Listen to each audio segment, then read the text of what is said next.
As we reported earlier, German Chancellor Angela Merkel announced a deal to form a new coalition government. In the last election, she lost seats in parliament to the right-wing Alternative for Germany Party, or AfD.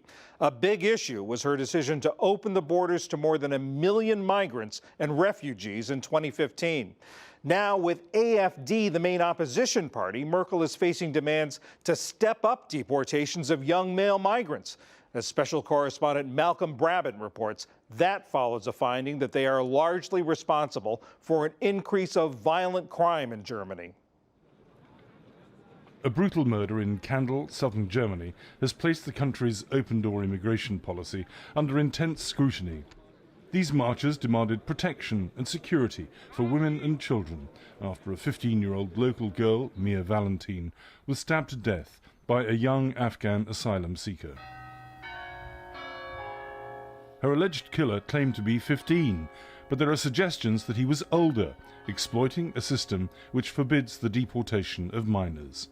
Lawyer Martina Burswald. I'm mother of 3 children, and we are here together to protest against the aggressivity of people who are grabbing our children and who are bringing fear in our country. We want to live in peace, and this is the fault of Angela Merkel. The demonstration in Kandel was nominally organised by a women's alliance, but the anti-immigrant AfD, or Alternative for Germany party, was well represented. Miriam Kerner is a former AfD councillor. Since Germany has been pursuing the policy of open borders, that is illegal, against our constitution, against our law and order. We have massive problems as we do not know who comes into this country. We are not in control. We have lost control. We do not know what identity, what people are coming here. This is a place that has traditionally been tolerant, it has welcomed refugees, but what they're saying is that if murder can happen in a small town like Kandel, it can happen anywhere else in Germany. The marchers chanted that Merkel must go, along with other slogans decrying Germany's multiculturalism. In Kandel's main square, they were confronted by anti-racism advocates who accused them of purveying Nazi propaganda. The girl has been killed, and that's all. She isn't killed because she is German and then someone is a foreigner. She's just been killed. And you mustn't make demonstration here against foreigners. Naturally, one has to do something against crime, yes. But here it is not about the crime anymore. Here it is about simply vilifying people that come here seeking help. They want to get rid of them.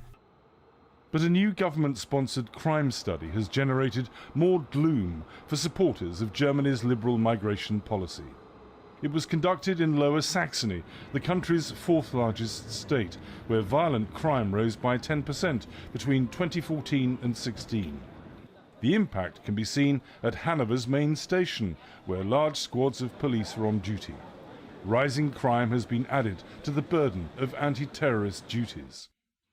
According to the study's author, Christian Pfeiffer, 92% of the violent crime increase is attributed to young male migrants, especially those from North Africa. The social opportunities of refugees from war to be able to stay in Germany are very good.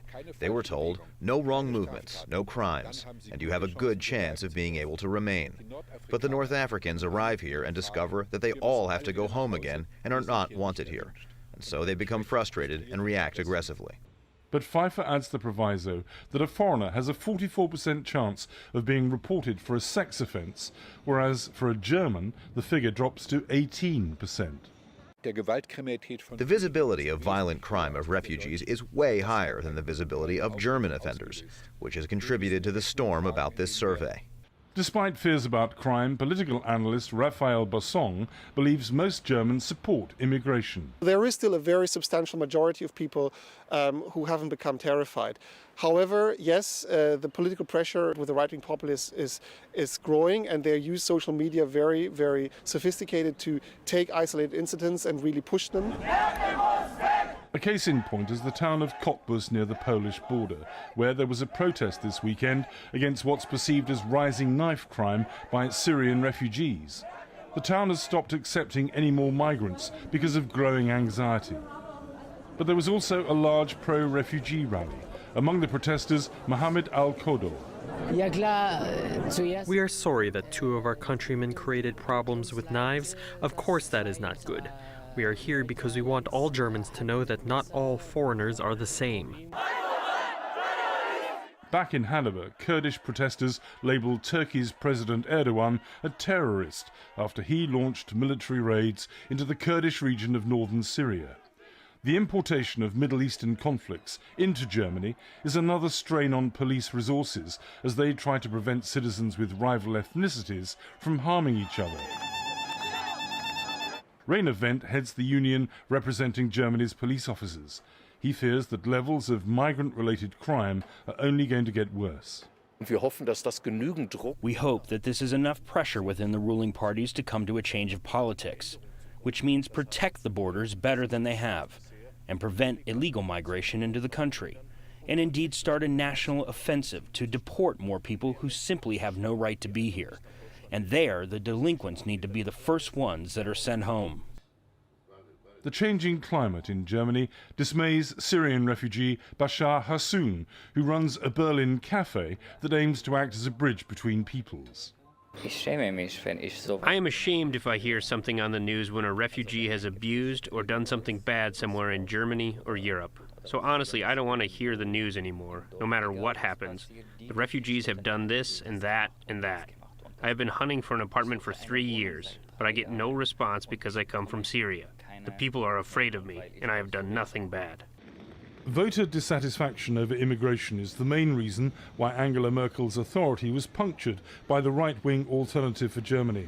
More than 4 months after the election, Merkel has finally agreed a coalition with the Social Democrats, who are liberal on immigration. Dusan Tekel advised Merkel on migration during the coalition talks.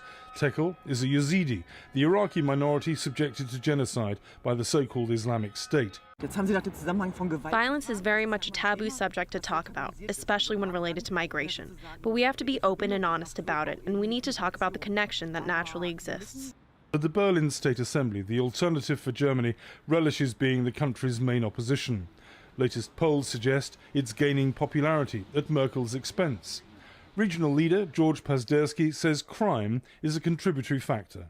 She dealt very poorly with this whole problem, and what I really think is that she's not listening to the people. I think you can only cure the crime rate if you are closing your borders, just to find out who is in Germany, and then also to be very strict as far as crimes are concerned.